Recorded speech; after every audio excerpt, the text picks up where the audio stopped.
Diksha Jha and welcome to my show Cricket Ki Baat Sabke Saath, where we dive deep into the world of cricket from pitch to the pavilion. So today in my show I am delighted to invite Dr. Vimal Mohan, Senior Sports Editor at NDTV India, a PIB accredited journalist who has covered four Olympics from 2004 to 2016, Cricket World Cup 2003, IPL, Asian Games, Commonwealth and Hockey World Cup besides several other major events. He is the winner of the coveted Ramnath Goenka Awards 2012 for excellence in the field of journalism. He is an author with more than 20 years of experience in different organizations.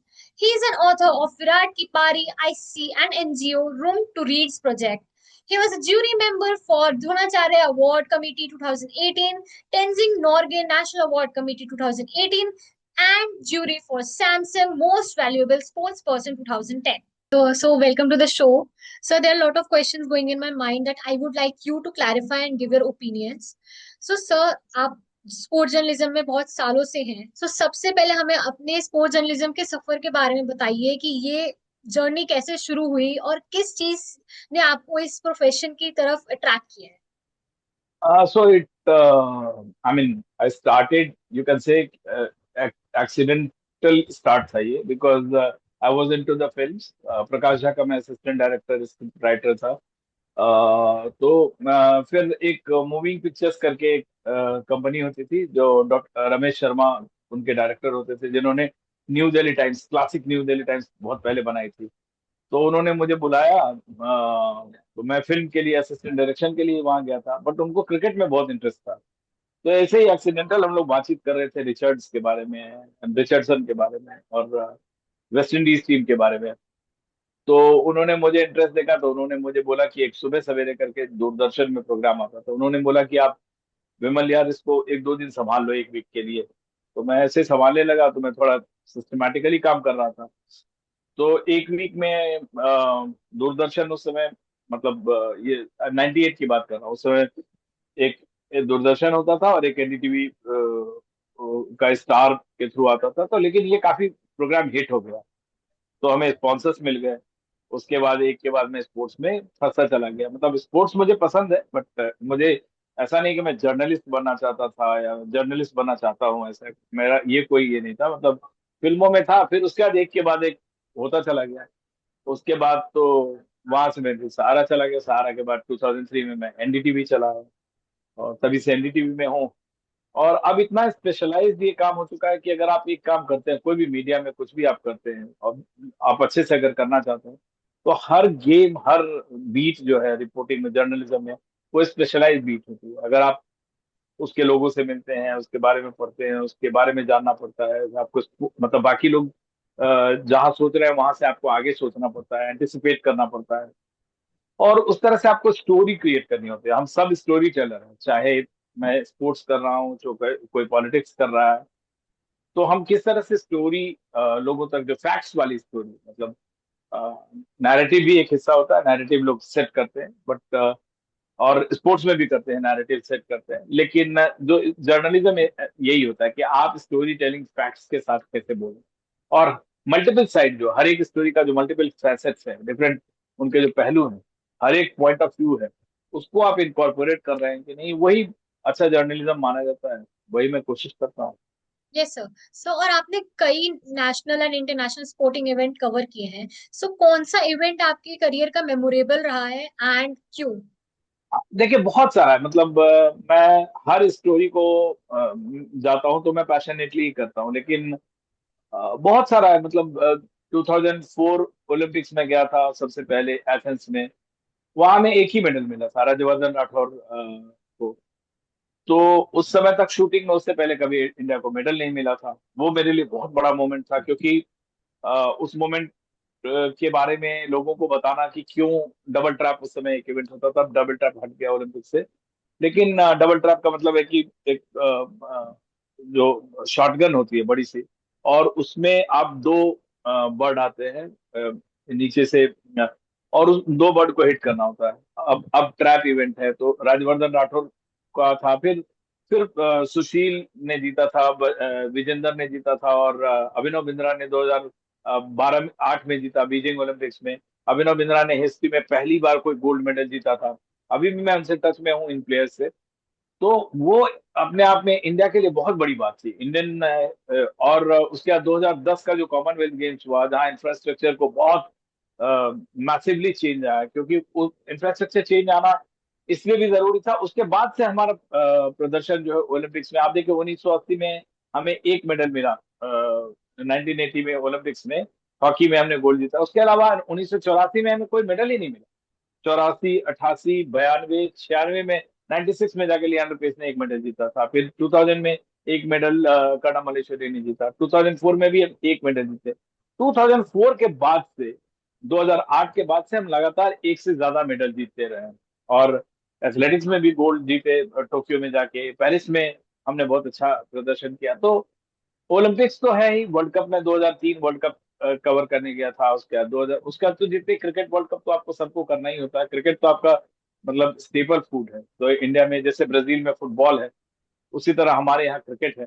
तो आपको cricket करना पड़ता है, तो हम सब करते हैं। लेकिन मैं ऐसे पॉइंट आउट नहीं कर सकता कि ये मेरा सबसे एक्साइटिंग, मतलब मैं उस तरह से देखता नहीं हूँ। जो भी मुझे स्टोरी करनी होती है, चाहे इंडिया में जैसे अभी कॉमनवेल्थ गेम्स चल रहा है, मैं इंडिया में बैठ के ग्लासगो से जूम के थ्रू, टेक्नोलॉजी चेंज हो गई है, यहाँ से इंटरव्यू कर रहा हूँ। तो हर एक एक्साइटिंग है, ठीक है, लेकिन ये सब इंडियन स्पोर्टिंग हिस्ट्री का वाटरशेड मूवमेंट था, टर्निंग पॉइंट थे। और उनका जो इंडियन स्पोर्ट्स पे, इंडियन स्पोर्टिंग मास पे बहुत असर पड़ा है। ये सारे हैं हाई हाई पॉइंट्स कह सकते हैं आप। Yes sir. सर, आपने इंडियन क्रिकेट की बात की है, तो आज के इंडियन क्रिकेट को आप किस नजरिए से देखते हैं? टीम की सबसे बड़ी स्ट्रेंथ और चैलेंजेस क्या हैं? बिकॉज अभी बहुत चेंजेस हो रहे हैं टीम इंडिया में, सो आपको क्या लगता है इसको देख सर, अच्छी बात यह भी है कि देखिए बहुत सारा पैसा आया है। लोग पैसे को कहते हैं पैसा आ गया है और मनी माइंडेड, वो मुझे वो गलत बात लगती है। पैसा क्यों नहीं होना चाहिए? पैसा होना चाहिए, पैसा है उन लोगों के पास और वो अच्छा कर रहे हैं। और वर्ल्ड में एक एक गेम है जहां पे आप दो दो बार जैसे अभी T20 की बात करें, हम डबल वर्ल्ड चैंपियन हैं। तो आप अगर स्पोर्ट्स करते हैं, टॉप पे जाते हैं, तो उसमें कोई गलत बात नहीं है। दूसरी बात है कि स्पोर्ट्स में अभी क्या हुआ है, क्योंकि पैसा आया है तो मतलब इंडिया में इनफ्लो एक स्पोर्ट्स में कहा जाता है, जितना ज्यादा इनफ्लो होगा उतना ही ज्यादा आउटपुट आपका अच्छा होगा। जितना अच्छा इनपुट होगा उतना ज्यादा आउटपुट होगा, क्योंकि नंबर्स बहुत ज्यादा हो गए। टैलेंट सब में होता है। टैलेंट को आपने कितना मेहनत की है, कितना आपको रोल मॉडल देखने को मिला है। ऐसा नहीं कि अमेरिका में जो लोग क्रिकेट खेल रहे होंगे वो नहीं खेल रहे होंगे, या मान लीजिए जैसे पाकिस्तान में अभी हो, तो ऐसा नहीं कि वहां मेहनत नहीं कर रहे होंगे। लेकिन यहाँ पे हम लगातार आगे बढ़ रहे हैं। हमारे पास पैसा है, हम साइंस से जुड़ रहे हैं, हम मेहनत ज्यादा कर रहे हैं, हमारे पास ज्यादा से ज्यादा बच्चे खेलना चाहते हैं। आप देखिए अभी T20 वर्ल्ड कप में आपके पास मतलब अभिषेक शर्मा और संजू सैमसन, जिन्होंने वर्ल्ड कप जिताया है, वो प्लेयर ऑफ द सीरीज है, उनको रिप्लेस कर रहा है 15 साल का एक लड़का आके, वैभव सूर्यवंशी। तो ऐसा, जब आपके पास बहुत ज्यादा टैलेंट होता है, बहुत पैसा आता है, तो बहुत सारा आप, और अगर आप सही इन्वेस्ट कर रहे हैं, उस मामले में BCCI को मानना पड़ेगा कि उन्होंने क्रिकेट को बढ़ाने की कोशिश की है। शायद मैं जितना चाहता उतनी नहीं हुई होगी। मतलब बहुत सारे कंट्रीज को, मेरे ख्याल से अगर इतने साल से हम ऑलमोस्ट लीड कर रहे हैं, या ऑस्ट्रेलिया था या इंग्लैंड था, केवल इंडिया नहीं, तो इनको और भी कंट्रीज में, मतलब जैसे फुटबॉल 200 कंट्री में खेला जाता है, अभी हमारे यहाँ 111 एफिलिएटेड कंट्रीज हैं। लेकिन आप जहां भी देखेंगे, ज्यादातर कंट्री में जो लोग अच्छा खेल रहे हैं वो इंडिया या पाकिस्तान के, जो सब कॉन्टिनेंट के लोग ज्यादा खेलते हैं। तो ऐसा नहीं कि कोई इनबॉर्न स्किल होता है, ये सब कहने की बात है। क्रिकेट तो हमारा स्पोर्ट था भी नहीं। सबसे पहले तो ऑस्ट्रेलिया और इंग्लैंड ने खेला था। तो लेकिन अभी इंग्लैंड में, क्योंकि टैलेंट आप कितना टाइम लगाते हो, टैलेंट वैसे ही आता है। इनबॉर्न स्किल जो, मतलब गॉड गिफ्टेड और इनबॉर्न स्किल जो होता है, वो बहुत कम लोगों में, जैसा सचिन तेंदुलकर हो, ठीक है, वो मतलब वो आप कह सकते हैं। लेकिन जनरली जो है इंडियन स्पोर्ट के पास अब चैलेंजेस ये है कि बहुत सारा जब पैसा आ रहा है तो बहुत सारी बुराइयां भी साथ में लेके आता है, बहुत सारा मैनिपुलेशन। और ये मतलब आपको लगातार आगे बढ़ने के लिए क्या क्या इम्प्रोवाइज कर रहे हैं। क्रिकेट को ग्लोबल ओलंपिक्स में भी है, पहले 2028 में होगा, लेकिन क्या वाकई हम ग्लोबल स्पोर्ट बनने की दिशा में हैं? बाकी बाकी जगह पे किस लेवल पे क्रिकेट हो रहा है, और हमारा क्रिकेट लगातार कितना आगे बढ़ रहा है, और उसका समाज पे कितना असर पड़ रहा है। केवल ये बात नहीं कि खेल पे जाके मैदान में जाके जीत लिया, उससे उसके साथ जो इंडस्ट्री होती है बहुत सारा, स्पोर्टिंग नेशन की तरह आप बन रहे हैं कि नहीं। स्पोर्ट्स का जो मतलब होता है कि आप स्पोर्टिंग नेशन बनिए, आपका जो हेल्थ कोशेंट है वो कंट्री का हेल्थ कोशेंट ऊपर जाए। ठीक है, केवल मेडल जितना बड़ी बात नहीं होती। तो वो चीज कितना, मतलब कितना डेमोक्रेटिक हो क्रिकेट, वो एक बहुत बड़ी बात है। अभी क्या है, बहुत टैलेंट होने के, बहुत पैसे के वजह से जो गरीब बच्चे भी होते हैं वो भी बहुत आके क्रिकेट खेलते हैं, लेकिन सबकी जर्नी आसान नहीं होती है।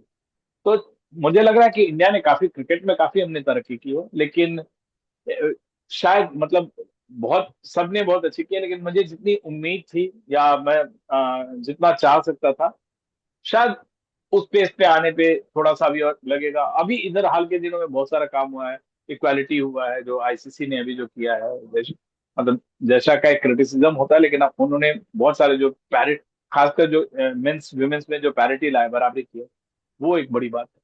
Yes sir. सर, और अगर इंडियन स्पोर्ट्स की बात करें तो आपके हिसाब से कौन से ऐसे यंग प्लेयर है जो फ्यूचर में इंडियन स्पोर्ट्स को एक नए मुकाम पर ले जा सकता है? बहुत सारे हैं। आप अभी आपने वैभव सूर्यवंशी के डेफिनेटली। बारे में सुना है, मतलब बहुत सारे लोग बोलते हैं, बहुत सारे, मतलब एक दो का नाम नहीं बोला जा सकता, लेकिन वैभव सूर्यवंशी अपने जनरेशन से अलग है। वो जिस लेवल पे खेल रहे हैं, अगले 10 साल 15 साल अगर इंजरी नहीं होती है और अगर उनको ठीक से ग्रूम किया जाता है, क्योंकि बहुत सारे, पृथ्वी शॉ बहुत बढ़िया टैलेंट थे और वो नहीं रहे, मतलब टैलेंट भरा पड़ा है, ऐसा नहीं एक दो नहीं है। लेकिन एक जो इंडियन क्रिकेट का अगला चेहरा, जो आपको अगले, जैसे सचिन तेंदुलकर, विराट कोहली, रोहित शर्मा, सुनील गावस्कर साहब, सुनील गावस्कर का नाम मुझे पहले लेना चाहिए था, लेकिन इन जैसे लीग में कपिल देव साहब, तो इन जैसे लीग में वैभव सूर्यवंशी के जाने का दम है। लेकिन आज के देना कि वो इन नामों के साथ कंपेयर करना वो गलत होगा। वैभव सूर्यवंशी के फादर से खुद मेरी बात हुई थी, तो उन्होंने कहा था कि अभी तो वो उनके पैर के धूल के बराबर नहीं है। मतलब वैभव सूर्यवंशी को प्रूव करना होगा, उसको ठीक से ग्रूम करना होगा, बहुत सारी चीजें होती है। आपकी एक इंजरी आपका गेम खत्म कर देती है, बहुत बड़े बड़े प्लेयर्स को हम लोगों ने देखा है। तो अ, उसको और भी बहुत सारी, केवल इंजरी एक एस्पेक्ट है, उसका फोकस कितना बना रहता है, किस तरह की प्रैक्टिस करता है, रेड बॉल क्रिकेट में वो कितना चल पाता है, बहुत सारे सवाल हैं। मतलब उसकी फिटनेस कितने साल तक बनी रहती है, कोई नया टैलेंट उसको आके रिप्लेस करता है या नहीं। देखिए, अगर मान लीजिए आप, वैभव सूर्यवंशी एक्सेप्शनल टैलेंट है, लेकिन 10 मैच लगातार, जैसे सूर्य कुमार यादव 24 मैच, करीब करीब 23-24 मैच नहीं चले थे। अगर मान लीजिए 10 मैच नहीं चल पाते हैं वैभव सूर्यवंशी, तो जिस लेवल ऑफ क्रिटिसिज्म होगा, क्या उसको वो झेल पाएंगे, क्या बोर्ड उनको उतना, जो टीम मैनेजमेंट है उतना मौका देगा? क्योंकि यहाँ पे क्रिकेट के माइंड, और आपने देखा उनको आयरलैंड गए, उनको आयरलैंड में शायद पहले मैच में खिलवाना चाहिए था, नहीं खिलवाया, अचानक प्रेशर आ गया तो इंग्लैंड में खिलवा लिया, लास्ट में हटा दिया। बहुत सारे फैक्टर्स होते हैं किसी प्लेयर के बनने के लिए ना, तो वो सारा फैक्टर बहुत ही ऑर्गेनिकली ही काम करेगा, ये जरूरी नहीं है। और साइंटिफिक कितना है, कितना लक एक बहुत बड़ा फैक्टर होता है स्पोर्ट्स में।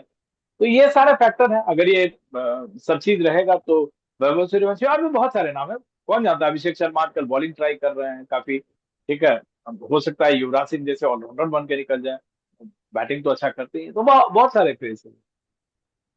शुभमन गिल है, कैप्टन शुभमन गिल है ना, मतलब क्या इंग्लैंड में उन्होंने कमाल का गेम खेला था, क्या कितना स्टील है जैसा उनका माइंड है।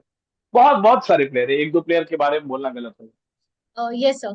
सर, और अभी जैसे डिजिटल मीडिया और सोशल मीडिया का जमाना है, तो वो कैसे इम्पैक्ट कर रहा है स्पोर्ट्स जर्नलिज्म पे? देखिए, सोशल मीडिया का फायदा ये हुआ है, सोशल और डिजिटल का, और आप इसको रोक नहीं सकते हैं कि बहुत सारी इंफॉर्मेशन जो है आ जाती है। ठीक है, लेकिन इसका एक नुकसान ये है कि बहुत छोटी चीज को बहुत बड़ा बना दिया जाता है, बहुत और दूसरी बात है कि अ, हमेशा फैक्ट चेकिंग नहीं है सोशल मीडिया के साथ, है कि अनफिल्टर्ड है। ठीक है, जिसको जो कुछ मिला उसने डाल दिया, अगर वो वायरल हो गई, तो अब जो, जिसने कुछ गलती नहीं भी की है, जहां गलती नहीं भी है उसको आके सफाई देनी पड़ती है।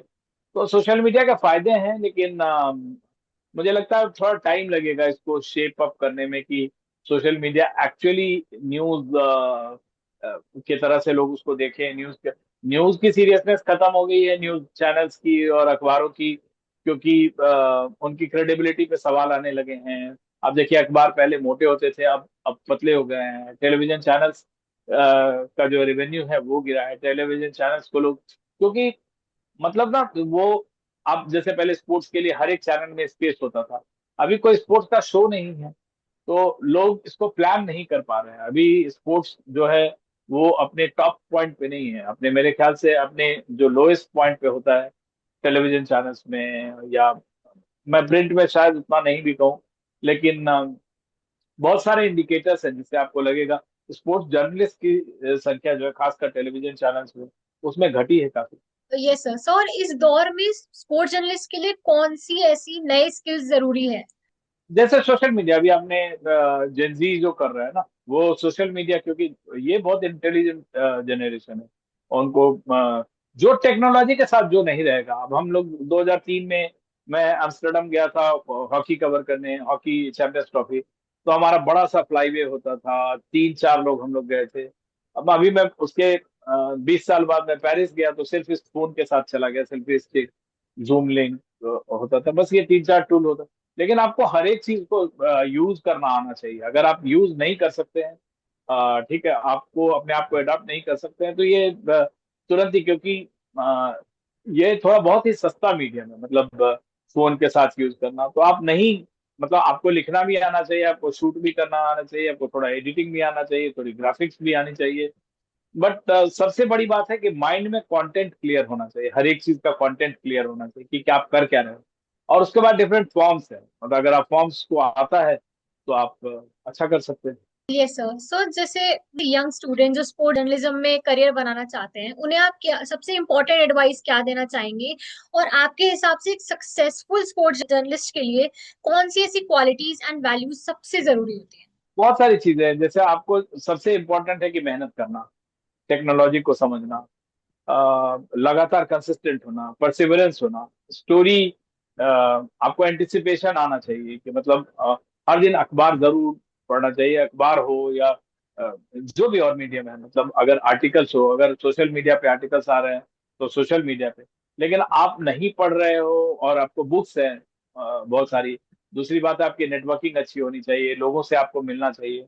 अगर आप ये सब कर रहे हो तो देखिए, मेहनत का चाहे आज का जनरेशन हो, जेंजी हो, अल्फा हो, बीटा हो, या मतलब एक्स जनरेशन हो, वाई जनरेशन हो, आपको मेहनत का कोई ऑल्टरनेटिव नहीं है। ठीक है, बाकी उसके बाद आपकी नेटवर्किंग कितनी अच्छी है, आप कितना अ, लोगों से कितना स्टोरी को फॉलो करते हैं।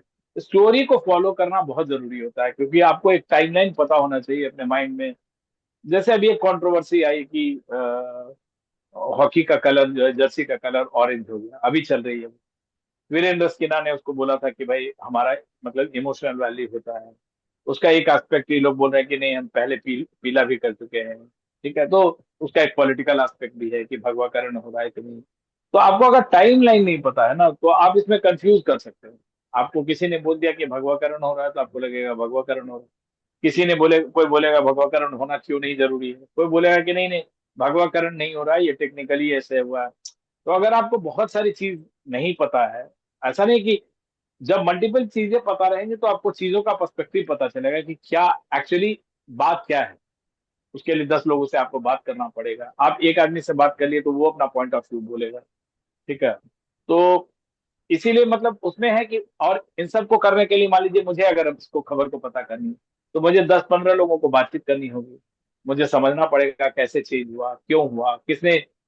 और केवल बात की बात नहीं है, मुझे डॉक्यूमेंट ढूंढना पड़ेगा, है ना, आपके पास हर एक चीज का प्रूफ होना चाहिए।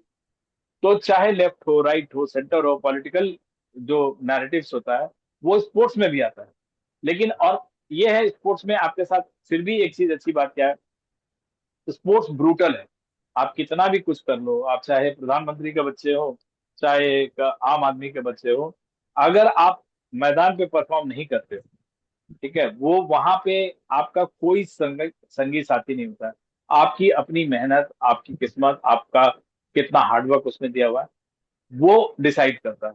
तो वहां मतलब आप 100 में, आप नीरज चोपड़ा सोनीपत से आके कर रहा है, थ्रो कर रहा है, तो कितने भी बड़े घर का हो या कितने भी छोटे घर का हो, उससे कोई फर्क ही नहीं पड़ता है। वो वहां अगर 90+ मीटर भाला फेंकता है, जेवलिन फेंकता है, और बाकी लोगों से ज्यादा फेंकता है, मान लीजिए नदी बरसात है पाकिस्तान का, उसने 89 फेंका, तो नीरज चैंपियन है। अगर उसने 91 फेंक दिया तो नीरज चैंपियन नहीं है आज के डेट में। तो ये स्पोर्ट्स एक ऐसी फील्ड है जहां पे आपका जो एक्चुअल काम है ना, वो डिसाइड करता है। इसके पीछे बैगेज आप क्या ला रहे हो, इससे कोई फर्क नहीं पड़ता। Thank you so much, sir, for taking the time to speak with us today. And it was an absolute pleasure hearing about your journey in sports journalism and opinions and advice for the young students. Thank you so much, sir. Thank you so much, thanks for having me. And to all my viewers, thank you for joining me. I will be back soon with another inspiring conversation. Until then, take care and goodbye.